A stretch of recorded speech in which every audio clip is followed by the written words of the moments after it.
Oke, baik teman-teman semuanya, setelah pelantikan anggota kabinet Merah Putih kepemerintahan Pak Prabowo Subianto dan Gibran Rakabuming Raka, nah anggota kabinet Merah Putih ini langsung digembleng oleh Prabowo Subianto di Gunung Tidar, Magelang, Jawa Tengah pada hari Kamis tanggal 24 Oktober 2024 hingga tanggal 27 Oktober 2024.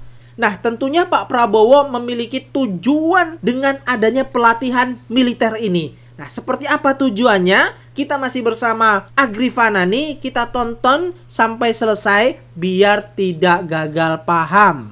Kita tahu belakangan setelah kemarin pelantikan presiden dan wakil presiden di gedung MPR, kemudian pengumuman dan pelantikan menteri kabinet, Prabowo mengadakan pembekalan di Akmil Magelang. Ini nggak seperti biasanya. Iya, para menteri, biasanya. wamen, dan pejabat yang setara dibawa ke barak Akmil, Akademi Militer di Magelang. Iya. Dibawanya pun dengan pesawat. Pesawat Hercules lagi. Ada dalam video nih ya. Iya, iya. Dibawanya pun dengan pesawat Hercules. Iya. Hanya sekelas menteri supaya ya. para menteri juga merasakan bagaimana tentara prajurit yang menjaga keamanan negara ini, ya, dari rongrongan baik dari dalam maupun luar negeri. Iya, iya. Sehingga para menteri juga tumbuh kesadarannya untuk ikut menjaga NKRI ini. Biasanya naik pesawat mewah korupsi. Ya. Ini naik pesawat Hercules. Itulah Prabowo membawa menteri-menterinya ke Akademi Militer Magelang, memakai pesawat Hercules yang duduknya berhadapan-hadapan kayak angkot gitu ya. Kayak angkot, ya emang loh. Mesti pada take off landing, pada takut. Di atasnya pun sendiri mungkin pada takut semua. Saya pernah merasakan dulu waktu ke Kalimantan, ya, memakai pesawat Hercules, ya ekstrim juga. Iya. Oke, sesampainya di Akmil pun, mereka tidak menginap di Hotel Bintang 5 seperti biasanya, namun menginap di barak Akademi Militer. Iya. Ya benar-benar kayak pelatihan militer ya. Ya walaupun barak tapi fasilitas sarana prasarananya juga udah lengkap. Pun demikian infrastrukturnya juga oke gitu ya. Dan pastinya nyaman. Pesan yang akan dikirim lewat peristiwa ini adalah tidak seperti biasanya di Republik ini. Setelah pelantikan menteri kabinet, mereka diadakan pembekalannya di Akademi Militer. Tentu ini mempunyai maksud dan tujuan tertentu dan beda dengan yang lain. Pastinya kalau di militer kita tahu disiplinnya sangat tinggi, mungkin itu juga yang akan dicapai oleh Prabowo. Supaya menteri-menterinya mempunyai disiplin yang tinggi. Setidaknya disiplin waktu, disiplin kerja, disiplin administrasi, disiplin penggunaan anggaran, disiplin mempertanggungjawabkan anggaran. Ya, pesan kuatnya adalah jangan sekali-kali melakukan korupsi. Dan jika melakukan korupsi, ini kalau gua presidennya nih, gua langsung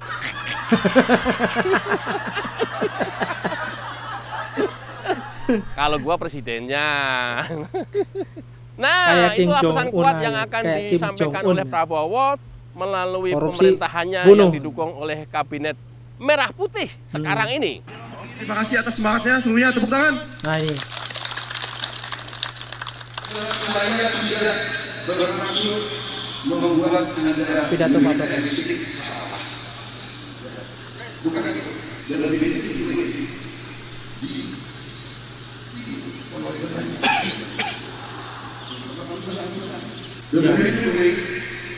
inti daripada semua usaha adalah disiplin.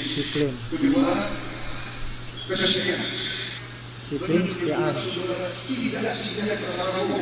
Ya. Setia kepada bangsa dan negara ini. Keren sih ini. Keren.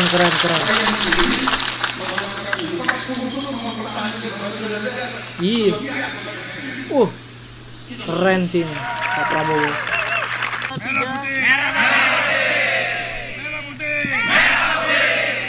Ini adalah sebenarnya keren, Pak relate Prabowo. dengan program-program mantan Presiden Joko Widodo yang mungkin belum terselesaikan dan hanya bisa terlaksana jika menteri-menterinya kuat, jika menteri-menterinya kompak, jika menteri-menterinya mempunyai disiplin yang tinggi.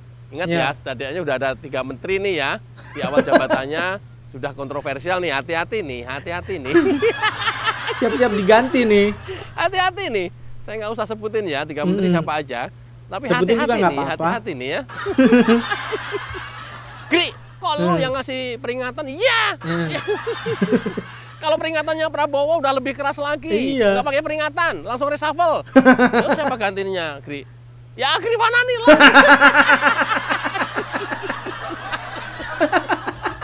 Ngarep banget sih. Tiap video ada itunya, Gri. Program-program Jokowi yang salah satunya adalah tekad Prabowo untuk mewujudkan, yaitu 4 sampai dengan 5 tahun ke depan, Indonesia sudah harus swasembada pangan. Harus, wajib, is must be, kudu. Kudu, harus. Itulah hubungannya dengan background saya hari ini. Ada di tengah sawah. Hubungannya dengan cita-cita Prabowo 4-5 tahun ke depan, Indonesia sudah swasembada pangan. Itu adalah keniscayaan. Sekarang hari ini sudah dibangun berapa puluh embung di seluruh Indonesia, bendungan, dam, waduk, berikut infrastruktur irigasi tersier, sekunder, dan primer, hingga mengalirkan itu sampai ke petak sawah. Dan sekarang tinggal melanjutkan Prabowo bagaimana mendorong ini bisa dimanfaatkan dengan maksimal menuju swasembada pangan. Keren juga lo, Giri. Iya, sebisa-bisanya gua dah. Karena untuk bisa swasembada pangan tidak hanya jargon, tidak hanya teriak-teriak dalam pidato, harus diwujudkan benar-benar. Sekarang fondasinya sudah dimulai, sudah diletakkan dengan benar oleh Presiden Jokowi. Presiden Prabowo tinggal melanjutkan eksekusinya. Apa itu? Ya, setidaknya ada 2, ekstensifikasi dan intensifikasi. Kalau ekstensifikasi sudah ada food estate, itu tinggal ngembangin terus. Kemudian ada perluasan area di mana-mana. Yang tadinya tidak bisa diirigasi sekarang sudah bisa, karena Jokowi luar biasa memperhatikan ini. Ya, tentu tidak bisa sekaligus 1 tahun 2 tahun sudah bisa langsung panen, perlu proses. Tapi ekstensifikasi sudah dilaksanakan. Nah, Prabowo harus mendorong dengan kuat, yaitu intensifikasi. Apa itu? Harus didukung oleh ahli-ahli pertanian, penyuluh-penyuluh pertanian, sarjana-sarjana pertanian, yang sebenarnya sesungguhnya di Indonesia ini tersebar di mana-mana dan banyak sekali. Banyak sekali. Termasuk mengefektifkan perguruan tinggi dan universitas yang ada jurusan pertanian. Ayo nih. Kenapa ini penting? Karena minat di bidang pertanian sampai dengan hari ini mulai terus merosot, terus ngedrop. Momennya pas karena pemerintah sedang ada program swasembada pangan. Ayo, universitas yang bukan nyinyir ya, rasanya kok lebih baik membangun universitas teknis seperti pertanian dibanding universitas yang sospol, sosial politik. Itu banyak yang nyinyir tuh lulusannya. Siapa? Ayo. Bahkan doktor profesornya pun banyak yang nyinyir. Yang nggak nyinyir jangan tersinggung ya, gue sebut yang nyinyir. Kan mendingan kita memajukan fakultas yang teknis seperti pertanian, supaya swasembada pangan bisa dicapai, supaya timnya bisa lebih banyak lagi yang bisa bergerak. Ya. Ini gue kasih tahu nih, gue kasih bocoran nih, Pak Prabowo ya, banyakkan lulusan sosial politik. Pada akhirnya semuanya negara ini kalau dipenuhi oleh politikus gimana ceritanya? Sementara orang teknisnya kurang, gimana ceritanya di negara? Iya, bener loh, itu masuk akal. Pengen jadi DPR semua, pengen jadi DPRD semua. Kalau karena kerjanya kolektif kolegial, jadi nggak kerja pun dapat gaji, itu kan kira-kira. Iya. Aduh, udah mulai dibatasi lah, udah dibatasin aja itu. Banyakan lulusan gimana ceritanya nanti? Fakultas-fakultas yang teknis yang harus didorong. Banyak sekali universitas yang karena mungkin kesempatannya kurang para lulusannya, sehingga minatnya juga akhirnya menjadi berkurang. Ini sangat sayang sekali. Dan ini pemerintah harus ikut campur tangan, baik swasta maupun negeri, terlebih negeri. Yang swasta perhatikan, dorong terus fakultas pertanian atau teknis yang lain supaya tetap bisa maju. Jangan makin lama makin redup, makin lama makin redup. Terutama pertanian ya, kehutanan pertanian. Makin lama makin redup. Karena kesempatannya kurang, minatnya akhirnya jadi berkurang. Nah, kalau sekarang menghadapi swasembada pangan tidak bisa ini menjadi boom, ya berarti akan lebih susah lagi. Gri, lu tahu juga lo, Gri. Tahu lah. Gue orang kampung, men. Orang kampung. Ya tahu lah. Cerita pertanian tahu lah. Harusnya gue nyangkul juga di sini.